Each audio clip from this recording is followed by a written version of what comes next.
Bonjour tout le monde, j'espère que vous allez bien. Ici Lucas Lasfighter et aujourd'hui je vais vous parler du fameux Zack Snyder's Justice League, le fameux film de 4 heures de temps. Alors, sans plus tarder, je vais vous laisser avec l'intro et on en revient.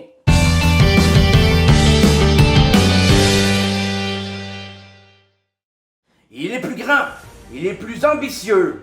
Zack Snyder's Justice League, ou plus communément Snyder Cut, s'agit de l'idée originale de Monsieur Zack Snyder avant qu'il ne quitte la production du film pour des raisons personnelles et surtout avant que Monsieur Joss Whedon réécrive le scénario du film et l'histoire en tant que telle à la demande de la Warner Brothers, ce qui a donné le film qu'on a eu en 2017 qui était bon dans l'ensemble, mais ça aurait pu être mieux et c'était pas à tout casser non plus.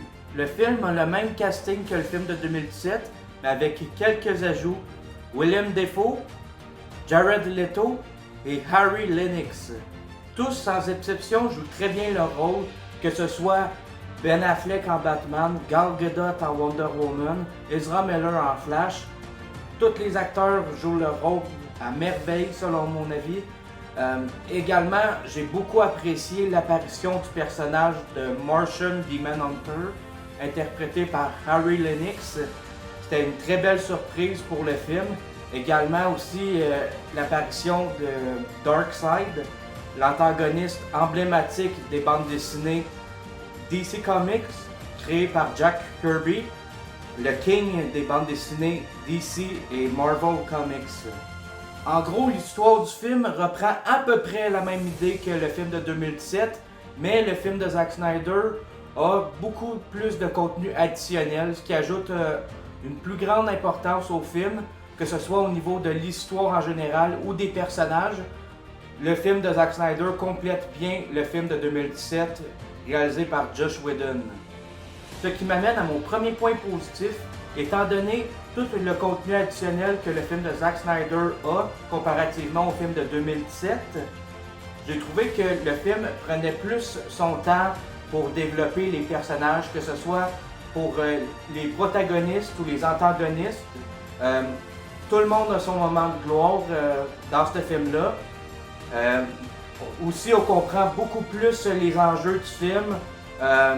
On comprend aussi comment que toute la machination faite par Lex Luthor dans le film Batman contre Superman a affecté le personnage de Batman. Également aussi pour le personnage de Flash, que lui, il doit s'adapter au monde réel, malgré sa condition, il doit se trouver un travail, son père est en prison.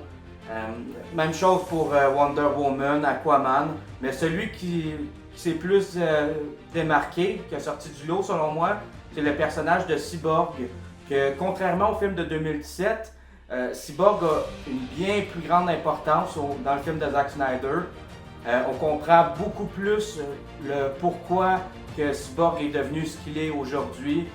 Ça nous dit que son père était très absent dû au travail. Ça nous explique un peu plus sur l'accident de Cyborg. Le film va également beaucoup plus en profondeur sur la motivation du méchant Steppenwolf. Dans le film de Zack Snyder, ça nous explique que Steppenwolf faisait partie d'une lignée d'êtres divins et qui travaillait pour Darkseid, le seigneur de la planète Apocalypse, mais a fini par le trahir et par conséquent s'est fait bannir de ce monde. Dans le fond, sa motivation, c'est simplement se racheter et regagner sa place parmi les siens en retrouvant 3 boîtes mères qui ont été cachées quelque part dans la planète Terre. Mais ça, vous le savez déjà avec le film de 2017, ça l'explique assez bien. Pour le côté des boîtes mères, bien sûr. On comprend aussi beaucoup mieux la scène de cauchemar que Batman avait eue dans le film Batman contre Superman et toute son importance et surtout ce qu'elle aurait représenté pour le futur de la DC Extended Universe. C'est également un vrai bonheur de voir toute la mythologie créée par Jack Kirby, comme par exemple Darkseid, les nouveaux dieux, la planète Apocalypse, et même l'équation anti-vie. Il y a aussi le concept du multiverse qui est présent au film. Un autre point que j'ai beaucoup apprécié dans le film, c'est comment que le film passe bien malgré sa longue durée. Car croyez-le ou non, Zack Snyder's Justice League passe très bien malgré ses 4 heures. Le réalisateur Zack Snyder et le scénariste Chris Terrio ont fait un travail remarquable pour nous tenir en haleine du début jusqu'à la fin. Le film a beaucoup plus d'action et surtout beaucoup plus de ça.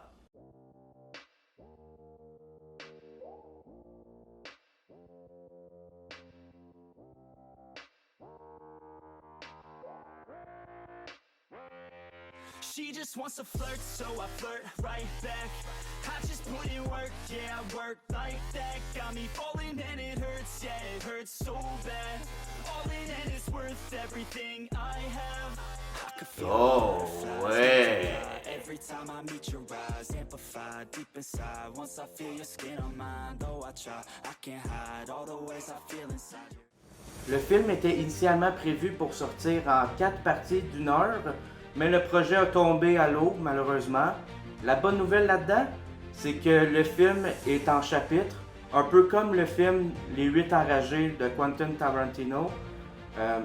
Le film a 6 chapitres et un épilogue, ce qui est une très bonne chose en soi pour ceux et celles qui n'aiment pas trop les films longs. Je vous conseille de regarder ce film-là par chapitre. Vous aurez beaucoup plus de facilité à regarder le film. Un autre point que j'ai beaucoup apprécié, c'est que le film est très beau visuellement. Presque tout le mauvais CGI que le film de 2017 avait a été corrigé, dont la bouche en CGI de notre cher Henry Cavill pour cacher la magnifique moustache que l'acteur avait pendant le tournage du film de 2017. Au moins ça a été corrigé, ce qui est en soi une très bonne chose. Également, le nouveau design du méchant Steppenwolf a été retravaillé, réimaginé. Regardez, ça c'est celle de la version de 2017. Et maintenant, voici celle de la version de 2021. Vous voyez la différence? Vous voyez comment que le méchant est encore beaucoup plus imposant? Pas que celle de Joss Whedon ne l'était pas, au contraire, elle l'était. Mais il faut dire que celle de M. Zack Snyder, disons que c'est un gros update. J'ai trouvé que le format de l'image, le format 4:3, était parfait pour ce film-là. Parce que dans le format 4:3, contrairement au format 16:9, où est-ce que l'image est étirée et coupée au niveau du haut, le format 4:3, lui, est une image pleine, complète. Et j'ai trouvé que ce format-là mettait les séquences d'action et les héros beaucoup plus en valeur, ce qui était une très bonne chose en soi. Le format 4:3 était un choix judicieux, selon moi. Pour ce qui est des points négatifs, j'en ai pas beaucoup, mis à part que malgré le fait que j'ai dit que le film passait très bien malgré ses 4 heures, on s'entend que 4 heures reste 4 heures. Et pour un film d'une aussi longue durée, c'est pas toujours évident de manager son temps pour regarder le film. Et c'est pas tout le monde aussi qui dispose de 4 heures pour écouter un film, on s'entend là-dessus. Alors c'est pour ça que je vous ai conseillé plus tôt dans la vidéo d'écouter le film par chapitre. Sérieux, sincèrement, vous aurez beaucoup plus de facilité à l'écouter. Aussi, j'ai trouvé malheureusement que le film nous laisse sur notre faim. On en veut plus. Avec tout le contenu intéressant qu'on a eu à l'épilogue, à la fin du film, comme par exemple la guerre contre Darkseid, la scène reprise du cauchemar de Batman, du film Batman vs Superman, où on voit le Joker de Jared Leto et le personnage de Deathstroke. On voit tellement de bon contenu que malheureusement ne verra pas le jour. Écoutez, dans le fond, le plan initial en tant que tel, c'était que le film de Zack Snyder ait 2 suites, ce qui aurait été intéressant. Mais malheureusement, ce projet-là ne verra pas le jour. La Warner Brothers l'a dit. Peut-être un jour, ils vont déterrer ce projet-là et on verra ce projet-là à jour. Mais pour l'instant, rien n'est dit. Pour conclure, je donne au film une note de 8 sur 10. Pour ceux et celles qui aiment les films de super-héros, Ne manquez pas Zack Snyder's Justice League. C'est une très belle amélioration du film de 2017 et vous ne serez pas déçus. Oui, le film est long, oui, ça dure 4 heures, oui, ça peut être difficile de manager son temps pour écouter ce film-là, mais croyez-moi, l'attente en vaut la peine. C'est un très bel hommage pour la fille de Zack Snyder, Autumn Snyder.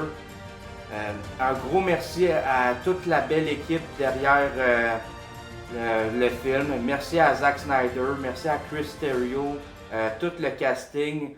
C'est ce qui conclut ma critique. J'espère que vous avez apprécié. N'hésitez pas à liker, commenter et partager la vidéo.